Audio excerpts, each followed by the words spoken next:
विश्व न्यूज 24/7 का हार दर्शकों को सादर प्रणाम, जोहर, सलाम।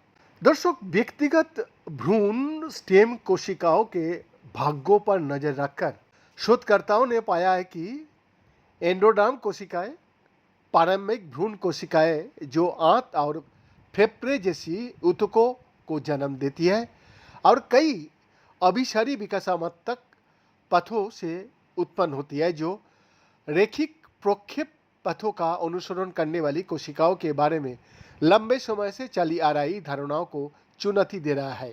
जब कि योजना बनाते समय ऐसा कम ही होता है कि आपके पास रास्ते का विकल्प ना हो। जी हाँ, एक रास्ता ज़्यादा सीधा हो सकता है, दूसरा ज़्यादा मनोरम, लेकिन समय ये रास्ता चाहे जो भी हो, मंजिल एक ही होती है।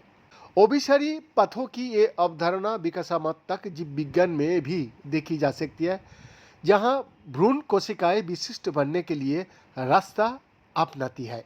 जैसा कि क्रिक समूह के नेता सिल्विया सैंटोस ने बताया, प्रारंभिक विकास में गैस्टुलेशन नामक चरण के दौरान भ्रूण कोशिकाओं की एकल परत से बहुपरतीय संरचना में परिवर्तित हो जाता है, जहां कोशिकाओं की 3 परतें बनती हैं, जिन्हें रोगाणु परत के रूप में जाना जाता है, जो आगे चलकर शरीर की विभिन्न ऊतकों का निर्माण करती है, जहां रक्तवाहिकाओं से लेकर तंत्रिका तंत्र तक। लेकिन ये रोगाणु परत कैसी बनती है, ये वैज्ञानिकों का बीच असहमति का विषय रहा है। विशेष रूप से वैज्ञानिक अभी तक निर्णायक रूप से निर्धारित नहीं कर पाया है कि कोशिकाएं एंडोडर्म का हिस्सा बनने के लिए कैसे विशेषज्ञता प्राप्त करती है, जो सबसे भीतरी परत होता है और आंत, यकृत और फेफड़ों सहित कई महत्वपूर्ण आंतरिक अंगों का निर्माण करती है।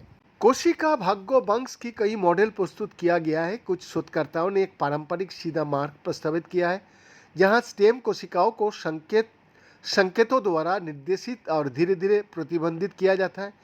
अन्यों ने एक अधिक गतिशील मॉडल का सुझाव दिया है, जहां कोशिका भाग्य अधिक लचीला रहता है और वास्तविक समय की स्थिति और संकेतों का अधीन भी होता है, जिसका अर्थ है कि एक कोशिका किसी अन्य विकासात्मक मार्ग से एंडोडर्म भाग्य तक पहुंच सकती है। बीएनका exclusive report, bits news 24/7 Ranchi.